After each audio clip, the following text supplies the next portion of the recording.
This is a community-owned solar water pump of 5 horsepower. The system is owned, run and managed by a group of 23 farmers having 4 hectares of land. The centralized system is connected to a network of underground pipeline for carrying water to the entire catchment area. Farmers instead of flood irrigation are using efficient ways like laser sprinkler.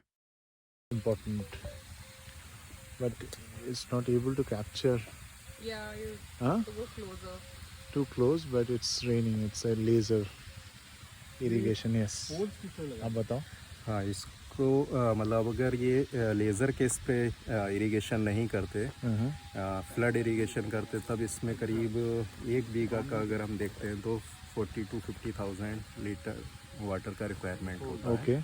और अगर laser spray जो micro irrigation है उसके through अगर ये कर रहे हैं तो उसमें वाटर का रिक्वायरमेंट करीब 5,000 लीटर वाटर 10 डेज के लिए इनके लिए सफिशिएंट होता है. Okay, so that is a reduction of ये 110. करीब 70% इसमें वाटर सेविंग है इसके through. 70% of water saving. Oh, that's wonderful. Just like Barish. Just like Barish. And they have done all these laser pores. Huh? Yes. But it's far more efficient and less labor intensive, it seems like.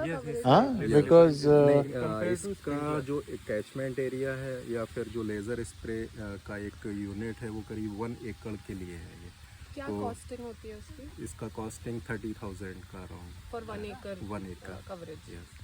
1 acre coverage. अगर इसको जैसे sprinkler है या फिर drip irrigation करते हैं. Drip irrigation तो mentha में तो सक्सेस नहीं है क्योंकि वो ऑर्चर्ड या फिर कुछ वेजिटेबल्स में कर सकते हैं, लेकिन लेज़र स्प्रे एक ऐसा इक्विपमेंट है कि आप मल्टीपल क्रॉप्स, सीरियल्स क्रॉप भी उसके थ्रू कर सकते हैं, वेजिटेबल भी कर सकते हैं. तो ये चीज़ें आप फार्मर्स लेवल पर थोड़ा इजी है कि इसको मतलब जैसे उनका एक पोर्टेबल पाइप होता है तो उसको मतलब एक जगह से दूसरी जगह या रोल करके ले जा सकते हैं. तो ऐसे सेम इसको कितने लोगों ने गांव में किया होगा? ये हमने करीब इस एलसी प्रोग्राम की अगर बात करें तो 45 एकड़ इसके थ्रू कवर किया. अभी यहाँ जो इशू है वो फ्लड इरिगेशन का है क्योंकि वाटर का अगर लेवल पूछेंगे तो 10 फीट पे यहाँ पर पानी मिल जाता है. तो 10 फीट पे पानी इजीली अवेलेबल है तो फार्मर्स इन चीज़ों में अभी इन्वेस्ट नहीं करना चाहता है. अच्छा, इसमें वाटर कंजर्वेशन के अलावा और कोई एडवांटेज है इसका? कि बराबर आपको सारा लैंड कवर करेगा लेबर सेविंग. तो इनको अच्छा, जैसे आप बोल रहे हो कि यहाँ वाटर की तो कोई टेंशन नहीं है जी, लेकिन एनर्जी सेविंग होता है क्या? एनर्जी सेविंग है. कैसे?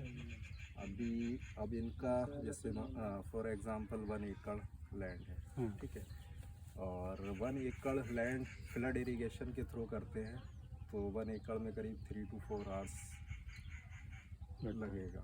तो आवर्स भी मतलब टाइम भी उसमें उनका कंज्यूम ज़्यादा हो रहा है.